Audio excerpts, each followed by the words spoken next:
My question is, if you were investing a small sum today, which approach would you use? Well, I would use the approach that I think I'm using now of trying to search out businesses where I think they're selling at the lowest price relative to the discounted cash they would produce in the future. But if I were working with a small amount of money, the universe would be huge compared to the universe of possible ideas I work with now. You mentioned that 56 to 69 was the best period. Actually, my best period was before that. It was from right after I met Ben Graham in early 1951. But from the end of 1950 through the next 10 years, actually returns averaged about 50% a year. And I think they were 37 points better than the Dow per year, something like that. But I was working with a tiny, tiny, tiny amount of money. And so I would pour through volumes of businesses, and I would find one or two that I could put $10,000 into or $15,000 into that were just ridiculous. They were ridiculously cheap. And obviously, as the money increased, the universe of possible ideas started shrinking dramatically.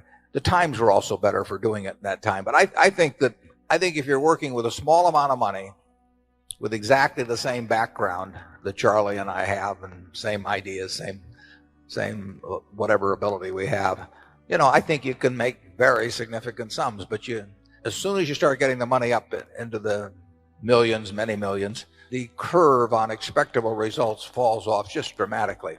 But that's the nature of it.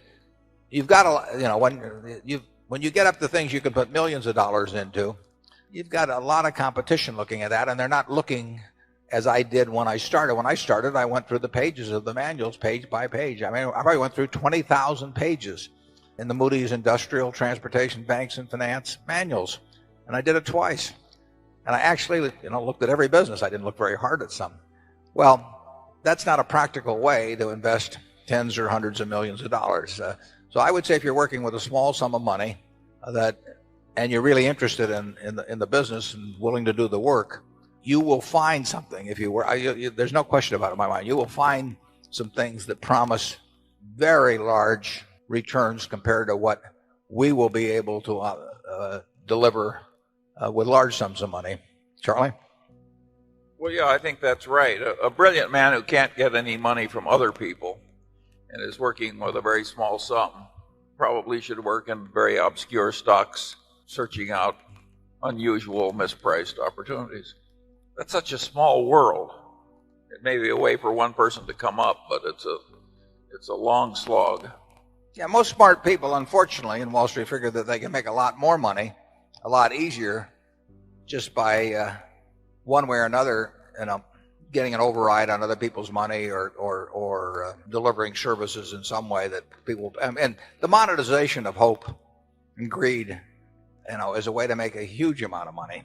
And right now, it's just take hedge funds. I mean, I've had calls from a couple of friends in the last month that don't know anything about investing money. They've been unsuccessful and everything else. And, one of them called me the other day and said, well, I'm forming a small hedge fund, 125 million he was talking about. Like the thought that since it was only 125 million, maybe we ought to put in 10 million or something of the sort.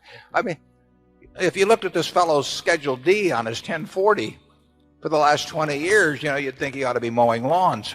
But he may get his 125 million. I mean, and it's just astounding to me how willing people are during a bull market just to toss money around because they think it's easy. And of course that's what they felt about internet stocks a few years ago. They'll think about something else next year too. But the biggest money made, in Wall Street in recent years has not been made by great performance, but it's been made by great promotion, basically.